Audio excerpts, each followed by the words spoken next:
لە مانجی تشرینی دووەمی ساڵی ڕابردووە وەزارەتی سامانە سروشتیەکانی حکوومەت هەرێمی کوردستان هیچ راپۆرتێکی ماگانەی لەبارەی دەرهێنان و فرۆشتنی نەوتی هەرێمی کوردستان بڵاو نەکردوتەوە. تا ئێستاش ئەو وەزارەتە هیچ ڕوونکردنەوەیەکی نەداوە.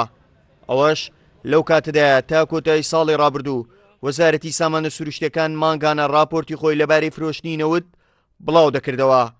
شارەزایەکی بواری نەوت دەڵێت بەو کارە گومانەکان لەسەر شەفاف نەبوونی و وەزارەتە زیاتر دەبن. کۆی پرۆسی نەوتی هەرێمی کوردستان ئەگەر بەم شێوە بەم میکانزمەی کە ئێستا هەیە بەردەوام بێ بەداخەوە توانین بڵێن ئاستی گومان و دوودڵیەکان و ناشەفافی لە پرۆسی نەوتی هەرێمی کوردستانە لای هاوڵاتیانی هەرێمی کوردستان، لای حکوومەت و بەتایبەتی کۆمەڵێک بەرپرسی هەرێمی کوردستانیشە، لای هێزە سیاسیەکانی هەرێمی کوردستان و میدیاشە زۆر خراپترەکە و دەرەنجامێکی باشی نابێت بۆ کۆی پرۆسی نەوتی هەرێمی کوردستان. تاکە داهاتی هەرێمی کوردستان فرۆشتنی نەوتەکەیەتی. فرۆشتنی نەوت لە کوردستان لە ڕابردوو ئێستا زۆرترین ڕەخنە و گلەی لەسەرا. ئێستاش کە پەرلەمان پەخراوە ناتواندرێت چاودێری و لێپرسینەوە لە وەزارەتی سامانە سروشتیەکان بکرێت. پەرلەمانتارێک دەڵێت بەهۆی پەخستنی پەرلەمان ناتوانین بە دوواداچوون بۆ پرسە بکەین. کە 6 مانگ وەزارەتی سامانە سروشتیەکان تاکو ئێستا هیچ راپۆرتێکی بەڵاو نەکردوێتەوە.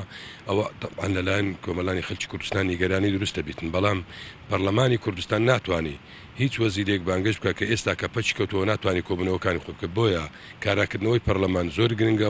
حکوومەت هەرێمی کوردستان لە ساڵی ڕابردوو بە مەبەستی وردبینی و شەفافیت لە داهاتەکانی نەوت و دەرهێنان و فرۆشتنی نەوتی هەرێمی کوردستان گرێبەستێکی لەگەڵ کۆمپانیای دیلۆیت ئەنجامدا.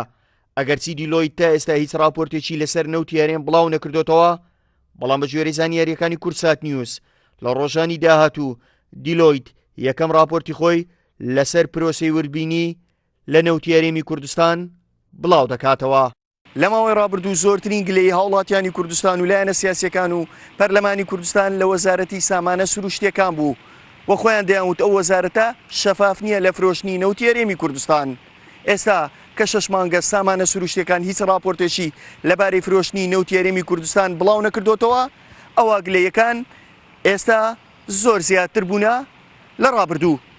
هاوکار عەبدوڕەحمان، کورسات نیوز، هەولێر.